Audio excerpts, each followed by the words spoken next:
Hello friend, आज हम बात करेंगे कार्डियोवैस्कुलर सिस्टम की। अगर आप हमारे यूट्यूब चैनल पर नए हो तो सब्सक्राइब ज़रूर कर ले। पूरे एनाटॉमी के नोट्स आपको यहाँ पर इजीली मिल जाएंगे।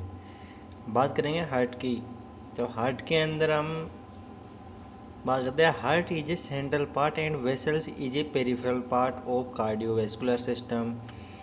मतलब हार्ट होता है जो सेंट्रल पार्ट होता है, एंड वेसल्स होती है जो पेरिफेरल पार्ट होता है, दूर का पार्ट होता है, वेसल्स होती है।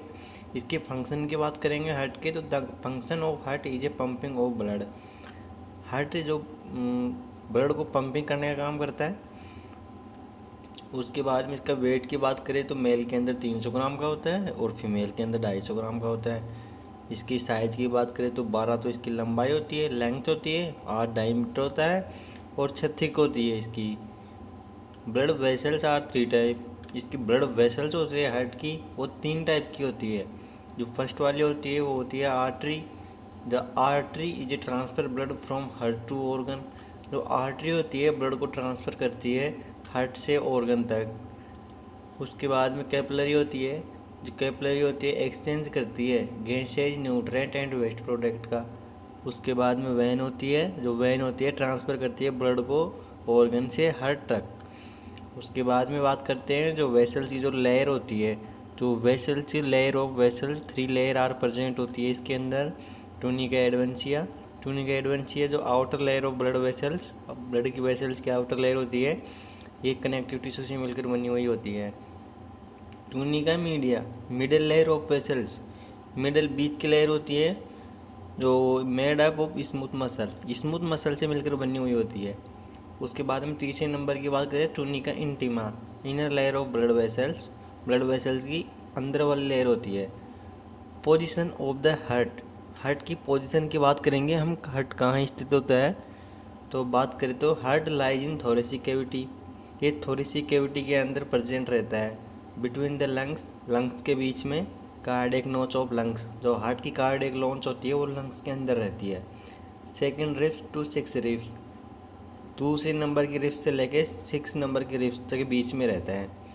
तो हार्ट की लेयर की बात करेंगे हम, layer of the heart, heart की जो लेयर होती है वो 3 लेयर आर प्रेजेंट रहती है, 3 लेयर प्रेजेंट रहती है इसके अंदर।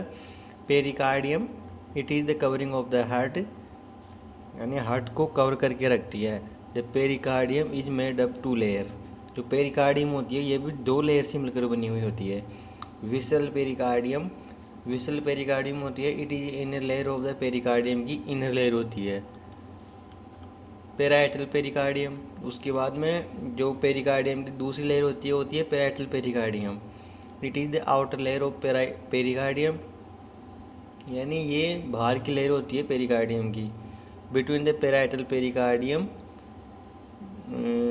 Parietal pericardium and visceral pericardium में space present is called parietal space, यानी दोनों लेयरों के बीच में जो स्पेस रहता है उसको हम पेराइटल स्पेस कहते हैं। जो पेराइटल स्पेस रहता है, in the parietal space 5 to 15 ml fluid are present is called parietal fluid, यानी पेराइटल स्पेस के अंदर जो 5 से 15 ml फ्लूइड प्रेजेंट रहता है उसको हम पेराइटल फ्लूइड कहते हैं। अब फंक्शन ऑफ पेराइटल फ्लूइड के फंक्शन क्या होता है, it is a also act as a shock absorber, यानी शॉक एब्जॉर्बर बचाता है उसको। It is lubricate pericardium surface को लूम्ब्रिकेट करके रखता है। मायोकार्डियम, जो हार्ट की सेकंड लेयर होती है वो होती है मायोकार्डियम।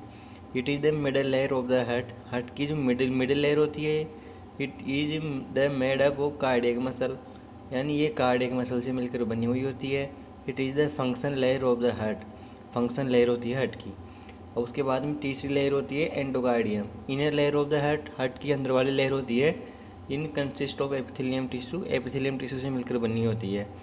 हम बात करते हैं हार्ट के अंदर जो चैम्बर होते हैं, कितने चैम्बर होते हैं, chamber of the heart there are 4 chamber are present in the heart, heart के अंदर 4 चैम्बर प्रेजेंट रहते हैं। अपर एट्रियम, यानी ऊपर वाला एट्रियम होता है, और उसके बाद में होता है अपर एट्रियम के अंदर होता है right atrium and left atrium, और लोअर वेंट्रिकल के अंदर होता है right ventricle and left ventricle. जो राइट एट्रियम होता है वो होता है it is a smallest chamber of the heart, heart का स्मॉलेस्ट यानी सबसे छोटा चैम्बर होता है। The right atrium receive blood from superior vena cava and inferior vena cava. जो राइट एट्रियम होता है वो ब्लड रिसीव करता है सुपीरियर वेना केवा से एंड इंफीरियर वेना केवा से। Right atrium blood transfer from right ventricle, right atrium को blood transfer करता है कहाँ पर, राइट वेंट्रिकल के अंदर। अब राइट वेंट्रिकल की बात करें तो it is the receive blood from right atrium and transfer blood to the lungs by pulmonary artery. मतलब ये रिसीव करता है ब्लड राइट एट्रियम से एंड ट्रांसफ़र करता है लंग्स को पल्मोनरी आर्टरी के द्वारा। The number of pulmonary artery is 2, it receive blood oxygenated blood. जो पल्मोनरी आर्टरी होती है वो 2 होती है और जो ये ब्लड होता है इसके अंदर अनप्योर ब्लड बहता है, डीऑक्सीजनेटेड ब्लड बहता है। उसके बाद में बात करें लेफ्ट एट्रियम की, तो left atrium receive blood from lungs by pulmonary vein. Pulmonary vein यानी ये रिसीव ब्लड करता है पल्मोनरी वेन से, जो लंग से लाता है। The number of pulmonary vein is 4, pulmonary vein होती है वो 4 होती है। It transfer blood in left ventricle, left ventricle को ट्रांसफ़र कर देता है। लेफ्ट वेंट्रिकल की बात करें तो it is a largest strongest and thickest chamber of the heart. जो ये होता है ये सबसे लंबा एंड मजबूत एंड सबसे मोटा चैम्बर होता है। Because it pump the blood of the whole body, मतलब क्योंकि यह ब्लड को पूरे बॉडी के अंदर सप्लाई करता है, पंपिंग करता है। It receive blood from left atrium and transfer blood in body by aorta. Left atrium को रिसीव करता है ब्लड को एंड ट्रांसफ़र करता है बॉडी में, किसके द्वारा, अरोटा के द्वारा। अब सेप्टम ऑफ द हार्ट की, सेप्टम की बात करें तो the number of septum is 4, जो 4 सेप्टम होते हैं हार्ट के अंदर। इंट्रा एट्रियल सेप्टम होता है। इंट्रा एट्रियल सेप्टम की बात करें तो present between the right atrium and left atrium, दोनों एट्रियम के बीच में प्रेजेंट रहता है। Intra ventricle septum, septum present between the right ventricle and left ventricle, यानी दोनों वेंट्रिकल के बीच में प्रेजेंट रहता है। Right atrioventricular septum, right atrio ventricular मतलब राइट एट्रियम और वेंट्रिकल के बीच में। Septum present between the right atrium and right ventricle के बीच में। ट्राइकस्पिड वाल्व इज प्रेजेंट, यानी इनके बीच में ट्राइकस्पिड वाल्व प्रेजेंट रहता है। Left atrio ventricular septum, septum present between the left atrium and left ventricle, यानी दोनों लेफ्ट एट्रियम के बीच में और लेफ्ट वेंट्रिकल के बीच में रहता है प्रेजेंट। बाइकस्पिड वाल इसके अंदर प्रेजेंट रहता है। अब उसके बाद में हार्ट की बात करें, हार्ट के अंदर कितने वाल होते हैं, तो वाल्व की बात करते हैं। Total number of valve is 4, 4 वाल होते हैं हार्ट के अंदर। एट्रियो वेंट्रिकुलर वाल, एट्रियो वेंट्रिकुलर वाल के अंदर ट्राइकस्पिड वाल आता है और बाइकस्पिड वाल आता है। अब सेमिलुनार वाल होता है, सेमिलुनार वाल के अंदर पल्मोनरी वाल आता है और अरोटिक वाल आता है। अब बात करें ट्राइकस्पिड वाल की, तो ट्राइकस्पिड वाल is located on the right side of the heart, heart के राइट साइड की तरफ रहता है। It present between the right atrium and right ventricle, यानी राइट एट्रियम और राइट वेंट्रिकल के बीच में प्रेजेंट रहता है और जिसे हम कहते हैं right atrioventricular septum. 3 cusp are present, 3 cusp present रहते हैं इसके अंदर। बाइकस्पिड वाल, बाइकस्पिड वाल की बात करें तो बाइकस्पिड वाल is located on the left side of the heart, heart के लेफ्ट साइड के अंदर प्रेजेंट रहता है। Present between the left atrium and left ventricle के बीच में प्रेजेंट रहता है। उसके बाद में इसमें अंदर आता है 2 cusp are present, 2 cusp present रहते हैं इसके अंदर। बात करें पल्मोनरी वाल्व की, pulmonary valve present between the right ventricle and pulmonary artery, यानी राइट वेंट्रिकल और पल्मोनरी आर्टरी के बीच में प्रेजेंट रहता है। अरोटिक वाल्व की बात करते हैं, present between the left ventricle and aorta, दोनों के बीच में ये स्थित रहता है। अब organ associated with wall of the heart, heart के आगे पीछे ऊपर क्या स्थित रहता है उसकी बात करेंगे। वो सुपीरियर की बात करें तो सुपीरियर यानी ऊपर की तरफ होता है। The blood vessels like aorta होता है, सुपीरियर वेना केवा होता है, पल्मोनरी आर्टरी होती है एंड पल्मोनरी वेन होती है। इन्फीरियर यानी नीचे की तरफ की बात करते हैं, नीचे apex of the heart rest on the diaphragm के नीचे, यानी डायफ्राम पर हार्ट रेस्ट करता हुआ रहता है। एंटीरियर आगे की तरफ की बात करें तो रिब्स एंड इंट्राकोस्टल मसल होती है, इन रिब्स मसलियाँ होती है, फसलियाँ। एंड पोस्टीरियर की बात करें तो ट्रैकिया होता है, पीछे की तरफ इसोफेगस होती है, राइट एंड लेफ्ट ब्रोंकाई होती है, डिसेंडिंग अरोटा होता है एंड इंफीरियर वेना केवा होती है। हम बात करेंगे स्ट्रक्चर, लेटरल की बात करें तो बहुत लंग्स, दोनों लंग्स होते हैं। Structure of the heart, heart के स्ट्रक्चर की बात करेंगे तो ये हार्ट की स्ट्रक्चर होती है। इसके अंदर सब होता है, देख लो। उसके बाद में blood supply of the heart, heart के अंदर blood supply, the heart receive 5% blood of total cardiac output. Heart जो रिसीव करता है 5% ब्लड करता है टोटल कार्डियक आउटपुट का। उसके अंदर कोरोनरी आर्टरी सप्लाई करती है। कोरोनरी आर्टरी होती है वो राइट कोरोनरी आर्टरी होती है और लेफ्ट कोरोनरी आर्टरी होती है। Blood supply right coronary artery करती है inferior wall of the heart, and left coronary artery करती है circumflex artery and left anterior descending artery. उसके बाद में posterior wall of the heart, anterior wall of the heart, यानी ये उसके अंदर करती है और ये उसमें करती है। Conducting system of the heart, conducting system बात करेंगे, जो इम्पल्स होते हैं वो कहाँ से कहाँ तक आते हैं। Conducting system of the heart होता है, ये हार्ट है कंडक्टिंग सिस्टम का। तो होता है ऐसे नोड होता है, ऐसे नोड इम्पल्स जनरेट करता है। ऐसे नोड साइनोएंट्रियल नोड बोलते हैं जिसको, फिर वो ट्रांसफ़र करता है एवी नोड को, फिर AV node bundle of each को ट्रांसफ़र करता है, फिर bundle of each right bundle of each होता है और लेफ्ट बंडल ऑफ ईच होता है। राइट पुरकंजी फिर आगे आते हैं तो राइट पुरकंजी फाइबर आता है और लेफ्ट पुरकंजी फाइबर आता है, दोनों में डिवाइडेड हो जाता है दो में। फिर बात करेंगे ऐसे नोड की, साइनोएंट्रियल नोड होता है वो it is also known as pacemaker वाल भी बोलते हैं इसको अंदर। It is situated the anterior of right atrium, यानी स्थित रहता है आगे की तरफ, राइट एट्रियम के आगे की तरफ। रेट ऑफ जनरेट इम्पल्स 70 से 80 इम्पल्स पर मिनट के अंदर जनरेट करता है। The SA node connect the AV node से कनेक्ट रहता है। फिर बात करेंगे एवी नोड की, जो एंटीरियर वेंट्रिकुलर नोड होता है, it is a known as second pacemaker wall of the heart बोलते हैं इसको, अंदर सेकंड पेसमेकर वाल बोलते हैं। AV node is situated the right posterior portion intra atrial septum, यानी राइट पोस्टीरियर पोर्शन पीछे की तरफ के पोर्शन में इंट्रा एट्रियल सेप्टम में प्रेजेंट रहता है। It receive impulse from SA node and transfer to the bundle of each, impulse receive करता है ऐसे नोड से एंड ट्रांसफर करता है बंडल ऑफ ईच को। रेट ऑफ जनरेटिंग इम्पल्स 40 से 60 इम्पल्स पर मिनट करता है। अब बंडल ऑफ ईच की बात करते हैं। There are two major branches bundle of His which is originated from bundle of His and runs to the intra ventricular septum. Finally bundle of His divided into two branches, ये right bundle of His and left bundle of His. Purkinje fiber, it is a two major branches which originated from the bundle of each and runs together the wall of ventricle. It receives impulse from bundle of each and transfer in the cardiac muscle. Impulse transfer करता है bundle of His and transfer करता है cardiac muscle को। The rate of generate impulse होता है 35 से 40 impulse पर minute के अंदर होता है। ये लास्ट होता है यहाँ पे, अगर यहाँ से इम्पल्स जनरेट होना बंद हो गया तो आदमी की डेथ हो सकती है आराम से।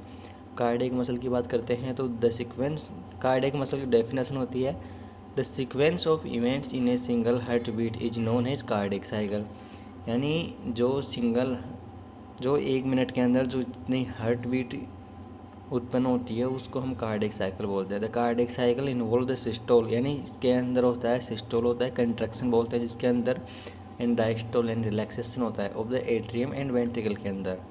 During systole the contraction cardiac muscle and pumping of the blood body, यानी सिस्टोल होता है उस समय कार्डियक मसल कंट्रैक्शन करती है एंड पंपिंग करती है ब्लड को बॉडी के अंदर। During diastole there are relaxation cardiac muscle and filling blood of the heart. Diastole होता है जब हार्ट के अंदर ब्लड आता है। The events of cardiac cycle is classification in two type.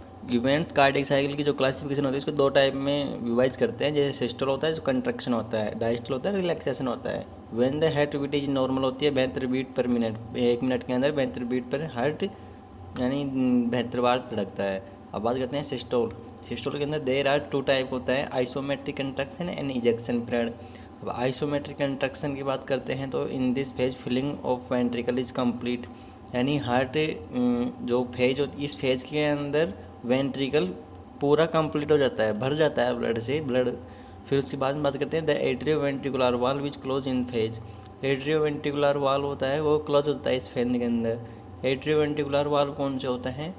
Atrio ventricular वाल होते हैं tricuspid valve and bicuspid valve. No changes in volume in the ventricle, के अंदर कोई चेंजेस नहीं होते हैं।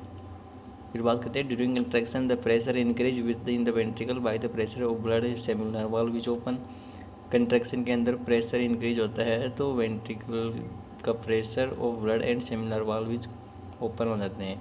The duration of this phase 0.5 second के होते हैं। इजेक्शन पीरियड की बात करते हैं due to the opening of the semilunar valve and contraction ventricle, यानी सेमिनल वाल्व ओपन हो जाते हैं और कंट्रैक्शन वेंट्रिकल के अंदर जब कंट्रैक्शन होता है ventricle. Blood is rapidly out from ventricle and move into the pulmonary artery, blood होता है वो मूव होता है पल्मोनरी इसमें वेंट्रिकल से पल्मोनरी आर्टरी में, and aorta is known as ejection period.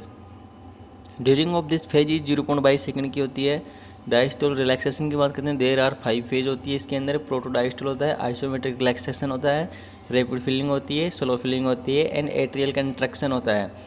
अब इसके अंदर प्रोटोडायस्टोल की बात करेंगे तो this is first stage of the diastole, so it is known as protodiastole, यानी प्रोटोडायस्टोल की फर्स्ट स्टेज होती है। इसके अंदर हार्ट में ब्लड भरना शुरू हो जाता है। Due to the ejection of blood the pressure increase pulmonary and aorta, decrease pressure in the ventricle so semilunar valve is close, जब वेंट्रिकल का प्रेशर डिक्रीज होता है तो फिर सेमिनल वाल्व क्लोज हो जाते हैं। Duration of this phase 0.04 second की होती है।